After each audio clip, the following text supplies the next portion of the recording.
English teacher taught 65. Well, you can plan multicultural components. Well, you can have humanistic approaches to the teaching, and they're all more important when your cultural background differs from that some of your students. Building trust is harder in situations in which people have little in common, and you may face the challenges of learned distrust, disguised feelings, and even ridicule of those who are different. Though you may need to put extra effort into the planning and providing trust-building activities to help minority students bridge the gap of significant cultural differences, this effort is worthwhile for the classroom and may be the only place where students of different backgrounds can learn to understand and trust one another. Train yourself or recognize the stereotypical language and perceptions that hurt people or limit potentials. You should avoid biased text and teaching materials, emphasize the differences in race, sex, or social groups. Do not limit an individual's potential. Teach your students standard English usage, but try not to ensure that do not feel stupid or consider the home language wrong or inferior.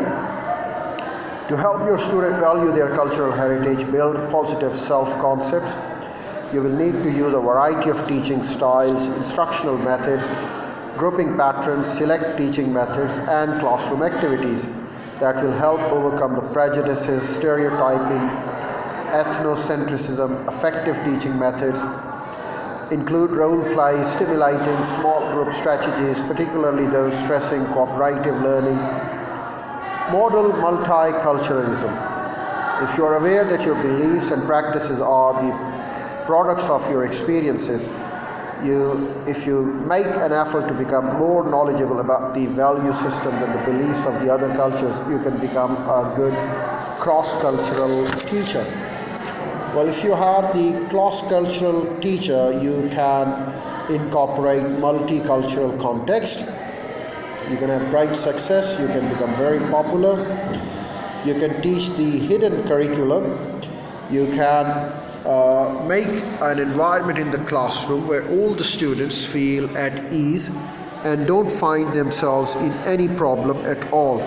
They can communicate with you at the comfort level, and they utter whatever the problems they face. Sometimes even the genius-most students feel some cultural problems. So this is time we should take a step ahead and provide them a comfort level. They should feel at ease.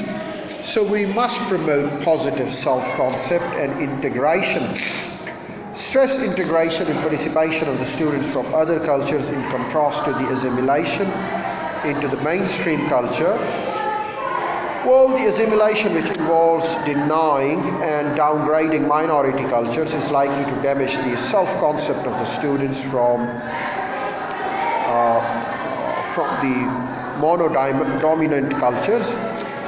We must encourage positive self-concepts and the attitudes towards the other, providing opportunities for positive participation, and we should provide the teaching on such a level. Well, we can prepare to teach multicultural classes. We need to learn about the dominant cultural groups and the subordinate cultural groups.